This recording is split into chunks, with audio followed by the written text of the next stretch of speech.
اگه هنوز نمیدونی عدد کوانامبرت چنده، ویدیو روش محاسبه عدد شانس رو ببین. سلام. قبل از شروع ویدیو اینو بدونید که عدد 9 یه عدد شانس نیست، بلکه یه عدد کیهانیه و یه عدد کامل و افرادی که عدد 9 عدد شانسشونه بسیار افراد موفق و خاصی هستن. جهت عدد 9 جنوب است. موضوع شهرت، اعتبار، موفقیت، دیده شدن. شکل مثلث. عنصر تقویت کننده چوب، عنصر تخریب کننده آب و عنصر تضعیف کننده خاک. جهت‌های خوشیوم شرق، جنوب شرق و جنوب. مشاغل مناسب، مشاغل مرتبط با نور، گرما، انرژی، شهرت و زیبایی، مثل آرایشگری، بازیگری، عکاس، بلاگر، مشاور زیبایی، گویندگی، رسانه، فروشگاه‌های لباس، عطر، جواهرات. شغل‌هایی که مرکز توجه هستند: کارگردانی، مد، تبلیغات، کافه، رستوران، کسب و کارهای پرنور و رنگی. رنگ‌های تخریب کننده عدد 9: مشکی، سرمه‌ای، آبی تیره. رنگ‌های تضعیف کننده رنگ‌های خاک هستند: زرد، کرم، قهوه‌ای روشن. رنگ‌های اصلی عنصر آتش: رنگ‌های قرمز، نارنجی، صورتی، ارغوانی، زرشکی. و رنگ‌های تقویت کننده رنگ‌های عنصر چوبه، مثل سبز، آبی روشن، قهوه‌ای. ویژگی‌های شخصیتی عدد کوانامبر 9: پر انرژی، با انگیزه، زنده دل و با اشتیاق هستند. شجاع، رهبر، الهام بخش هستند. عاشق دیده شدن و جلب توجهند. بلند پرواز، جاه طلب و ماجراجو و به شدت اجتماعی.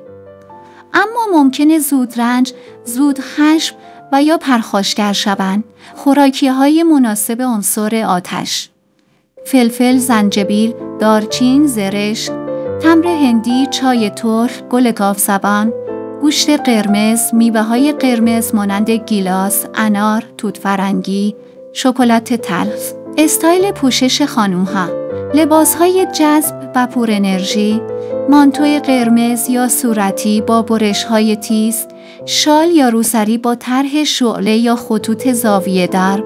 یقه هفت. کفش خانم‌ها بهتر کفش پاشنه‌دار تیز، رنگ قرمز یا نارنجی، کتونی قرمز صورتی یا نارنجی، صندل با بندهای ضربه‌دری باشه. زیورالات مناسب: جواهرات قرمز صورتی نارنجی، سنگ‌های آتشی مثل یاقوت، گارنت، جواهرات با برش‌های مثلثی یا فرم شعله. استایل پوشش آقایان: کت و شلوار قرمز یا زرشکی یا نارنجی، تیشرت قرمز، ست‌های ورزشی صورتی یا قرمز، لباس‌ها با برش‌های تیز و مدل اسپورت. کفش آقایون بهتر کتانی قرمز، کالج نارنجی یا زرشکی، صندل با فرم مثلثی یا نهتیز باشه.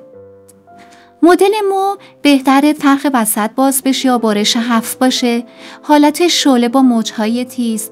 رنگ مو شرابی، مسی، زرشکی، قرمز و نارنج خیلی مناسبه.